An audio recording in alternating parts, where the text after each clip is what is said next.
On va maintenant parler aujourd'hui de l'outil de base d'Illustrator qui est l'outil Plume.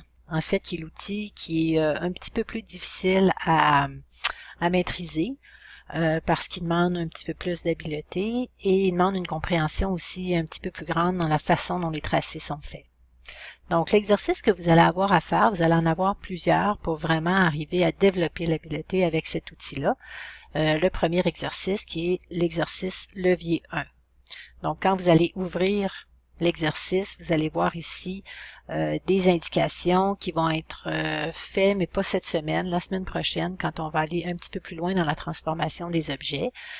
Ce qui est surtout important pour vous cette semaine, c'est les lignes guides qui sont en turquoise ici, qui vous allez chercher à reproduire, mais à l'aide de l'outil Plume. Dans les calques, vous avez 3 calques. Vous avez ici, si je rends non visible, cette portion-là qui est la portion avec les consignes et le cadrage. Vous avez les lignes guides ici. Et vous avez le tracé étudiant. C'est le tracé sur le calque sur lequel vous devez travailler. Okay, les deux autres étant verrouillés. Donc, l'outil Plume, c'est cet outil-là ici. La touche raccourcie, c'est le P pour Plume.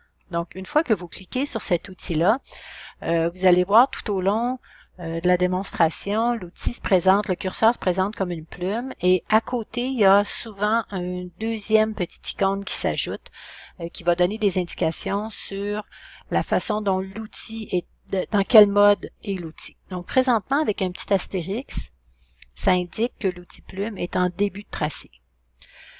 L'outil Plume se travaille, en fait, ce qu'il fait, c'est qu'il fait des points. Et pour chacun des points, il va tracer un segment entre ces points-là. Et ce segment-là peut être droit ou il peut être courbe. Et ce qui va faire la différence entre un segment droit et un segment courbe, c'est les leviers qui vont me permettre d'ajouter une courbe. Donc, je vais commencer par les points qui vont être des points droits. Donc, je trace un premier point, je fais un clic. À chaque fois que je fais un clic, j'ajoute un point. Donc, premier point.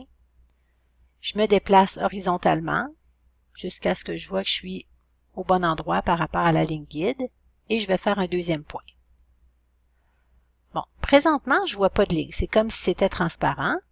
Et si je regarde ici au niveau de mon tracé, je me rends compte que j'ai pas de couleur de tracé, j'ai uniquement une couleur de remplissage. Donc, ce que je vais faire, c'est que je vais aller changer ça. Je vais faire CTRL-Z, CTRL-Z.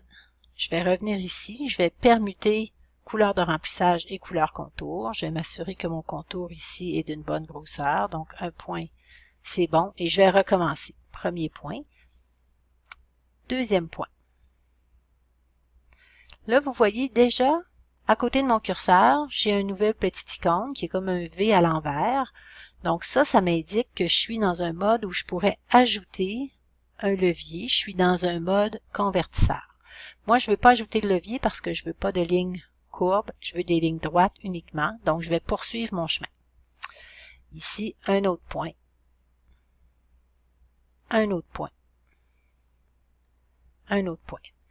Ici, j'ai une ligne horizontale. Si je veux m'assurer vraiment que ma ligne est parfaitement horizontale, je vais appuyer sur la touche majuscule. La touche majuscule, peu importe où je vais placer mon curseur, va être contrainte à des angles de 15 degrés. Donc, si je me déplace, 15 degrés, pardon, 45 degrés. Donc, ici, si je me déplace très bas, je vais tracer une ligne à 45, 90, ainsi de suite, ok, pour faire le tour. Mais je ne peux pas me déplacer juste légèrement plus bas. L'ordinateur va corriger pour moi. Donc, je peux faire tranquillement ici mon clic et m'assurer que ma ligne est parfaitement horizontale sans faire d'erreur. Un clic, ici je vais appuyer encore une fois sur la touche majuscule. Ici je suis dans un angle de 45, donc je peux encore utiliser majuscule. Encore ici, ligne horizontale, ligne verticale, verticale, verticale, verticale et verticale. Quand j'ai terminé, pour sortir de ma fonction, j'appuie sur la touche « Échapper ».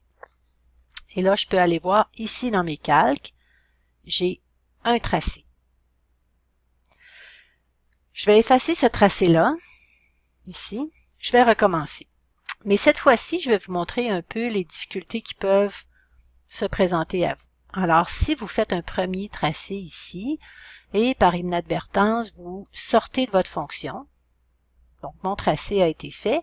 Si je veux reprendre mon tracé, vous voyez, si je place mon curseur sur le point qui est déjà là, j'ai une petite barre diagonale qui m'indique que si je clique là-dessus, je vais reprendre mon tracé où il est.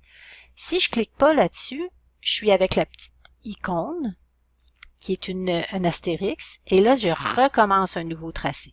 Alors, si je suis pas très précis, supposons que je me place ici et que je continue, j'ai pas un seul tracé, là. Si vous regardez ici dans vos calques, j'ai deux tracés. OK? Donc, les tracés sont pas joints les uns aux autres. Donc, c'est important quand on sort de la fonction ici et qu'on reprend, de s'assurer qu'on vient reconnecter avec le dernier point, clic, avant de poursuivre. Pour s'assurer qu'on vient de se reconnecter ici avec notre premier point pour prolonger en fait notre tracé et pas se ramasser avec toute une série de tracés différents. Donc, je vais terminer ici mes tracés. J'appuie sur ma touche majuscule toujours pour être bien dans mes contraintes de 45 degrés. Et là, je peux voir ici, j'ai deux tracés. La première ligne horizontale, elle n'est pas jointe avec les autres. Donc, je vais aller regarder ici mes points. Je me rends compte ici, j'ai des petits manques de précision. Quand je veux déplacer des points, je vais utiliser la flèche sélection directe qui sélectionne les points uniquement. Donc, je peux étirer ce point-là, ici. Les deux lignes, évidemment, vont bouger parce que c'est le même point pour les deux. Ce point-là ici, je vais venir le placer aussi sur le premier.